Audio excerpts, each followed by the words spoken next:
नमस्कार शेतकरी मित्रांनो, मी शेतकरी ह्या यूट्यूब चॅनलमध्ये आपलं मनापासून स्वागत आहे. शेतकरी मित्रांनो, आजच्या या व्हिडिओमध्ये आपण कापूस पिकामध्ये शेवटची फवारणी हे किती दिवसानंतर करणे आवश्यक आहे, सोबतच आपल्याला कोणकोणत्या घटकाचा या फवारणीमध्ये वापर करणे गरजेचे आहे, जेणेकरून आपल्या कापूस पिकामध्ये 100% किडीचे नियंत्रण त्या ठिकाणी होणार आहे. सोबतच बोंडाचे वजन आणि आकार वाढवण्यासाठी सुद्धा आपल्याला या फवारणीचा मोठी मदत त्या ठिकाणी होणार आहे. परतीच्या पावसामुळे सुद्धा आपल्या कापूस पिकाची मोठ्या प्रमाणामध्ये पातीगळ झालेली आहे.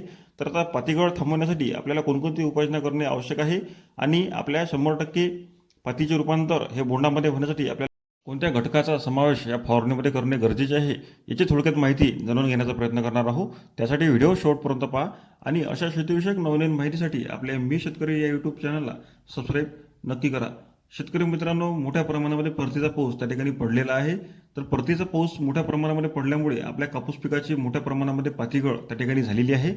सोबतच ढगाळ वातावरण असल्यामुळे आपल्या कापूस पिकामध्ये किडीचा देखील प्रादुर्भाव आपल्याला त्या ठिकाणी पाहायला मिळत आहे. तर शेतकरी मित्रांनो, सुरुवातीला आपण रस शोषणाऱ्या किडीचा नियंत्रण करण्यासाठी आपल्याला कोणकोणते घटक याच्यामध्ये वापर करणे आवश्यक आहे ते पाहणार आहोत. तर आपण घरडा कंपनीचे पोलीस या कीटकनाशकाचा वापर आपल्या जे काही मावा, तुडतुडा, थ्रिप्स यासारख्या रस शोषणाऱ्या किडीचा मोठ्या प्रमाणामध्ये प्रादुर्भाव आपल्या कापूस पिकामध्ये पाहायला मिळतो, तर त्याचे नियंत्रण करण्यासाठी करता येणार आहे. याच्यामध्ये जर आपण घटक पाहिले तर आपल्याला दोन घटक प्रामुख्याने पाहायला मिळते. पहिला घटक आहे फिब्रोनिल आणि दुसरा घटक आहे इमिडाक्लोरपिड.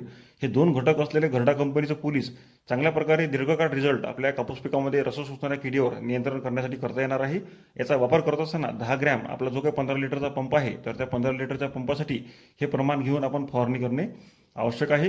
किंवा शेतकरी मित्रांनो, आपण सिजंटा कंपनीचे पोलो यासुद्धा कीटकनाशकाचा वापर रस शोषणाऱ्या किडीवर नियंत्रण मिळवण्यासाठी वापर करता येणार आहे. याचा वापर करत असताना 25 ग्रॅम 15 लिटरच्या पंपासाठी हे प्रमाण घेऊन फवारणी करणे गरजेचे आहे. शेतकरी मित्रांनो, दोनपैकी कोणत्याही एकाच कीटकनाशकाचा आपल्याला या शेवटच्या फवारणीमध्ये वापर करणे आवश्यक आहे.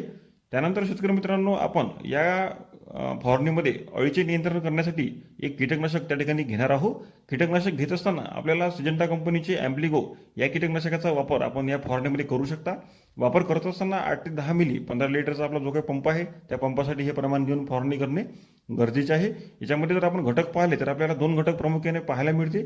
पहिला घटक आहे लॅम्बडा सायलोथ्रिन आणि दुसरा घटक आहे क्लोरोनथिनिफोल. शेतकरी मित्रांनो, हे दोन घटक असलेलं सिजंटा कंपनीचं ॲम्प्लिगो चांगल्या प्रकारे अळीवर नियंत्रण करण्यासाठी आपल्याला वापर करता येणार आहे. त्यानंतर शेतकरी मित्रांनो, आपण प्रोपेक्स सुपर यासुद्धा कीटकनाशकाचा अळीवर नियंत्रण करण्यासाठी वापर करू शकता. याच्यामध्ये सुद्धा आपल्याला दोन घटक प्रामुख्याने पाहायला मिळते. पहिला घटक आहे प्रोपेनोफॉस आणि दुसरा घटक आहे सायपरमेथ्रिन. हे दोन घटक असलेलं प्रोपेक्स सुपर चांगल्या प्रकारे नियंत्रण अळीचे करण्यासाठी करता येणार आहे. याचा वापर करत असताना 30 ते 35 मिली आपला जो काही 15 लिटरचा पंप आहे, त्या पंपासाठी हे प्रमाण घेऊन आपण नक्कीच फवारणी करू शकता. शेतकरी मित्रांनो, आपण दोनपैकी कोणत्याही एकाच कीटकनाशकाचा या शेवटच्या फवारणीमध्ये वापर करावा. चांगल्या प्रकारे रिझल्ट आपल्याला पाहायला मिळणार आहे.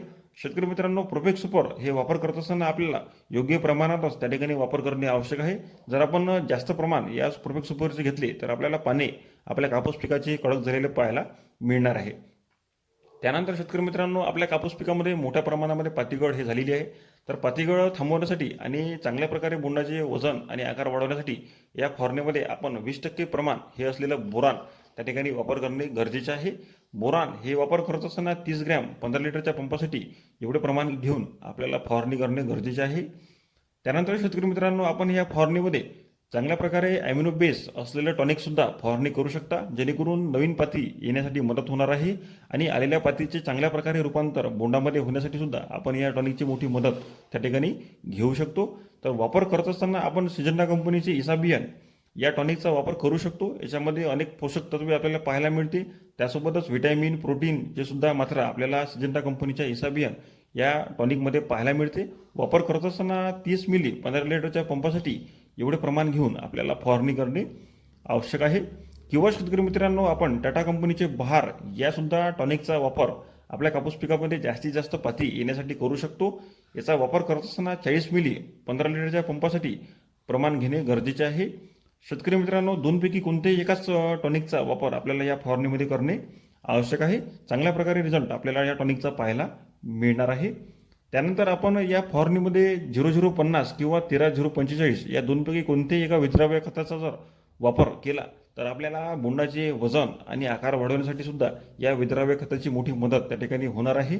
किंवा शेतकरी मित्रांनो, आपण जास्तीत जास्त पालाश हे अन्नद्रव्य असलेलं कोणत्याही प्रकारचं विद्राव्य खत त्या ठिकाणी नक्कीच फवारणी करू शकता.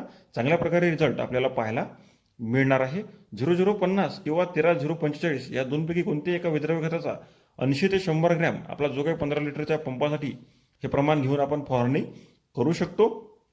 शेतकरी मित्रांनो, अशा प्रकारे एकंदरीत 3 ते 4 घटक जर आपण आपल्या कापूस पिकाच्या शेवटच्या फवारणीमध्ये वापर केला तर आपल्याला जबरदस्त रिझल्ट अळीचे नियंत्रण झालेले पाहायला मिळणार आहे. सोबतच किडीचा सुद्धा जे काही रस शोषणारे कीड आहे त्यावर सुद्धा नियंत्रण झालेले पाहायला मिळणार आहे. आणि आपल्या बोंडाचे वजन आणि आकार वाढवण्यासाठी सुद्धा आपल्याला या फवारणीची मोठी मदत त्या ठिकाणी होणार आहे. शेतकरी मित्रांनो, माहिती कशी वाटली नक्की कमेंट करा. आणि आपले कापूस पीक किती दिवसाचे आहे हे कमेंटमध्ये नक्की सांगा. आणि आपल्या कापूस पिकामध्ये आपण कोणकोणते औषधाचा वापर त्या ठिकाणी केलेला आहे हे जरूर सांगा, जेणेकरून इतरही शेतकऱ्यापर्यंत त्या माहितीचा फायदा होणार आहे. आणि ही जर माहिती तुम्हाला आवडली किंवा हा जर व्हिडिओ तुम्हाला आवडला तर व्हिडिओला एक क्लिक नक्की करा.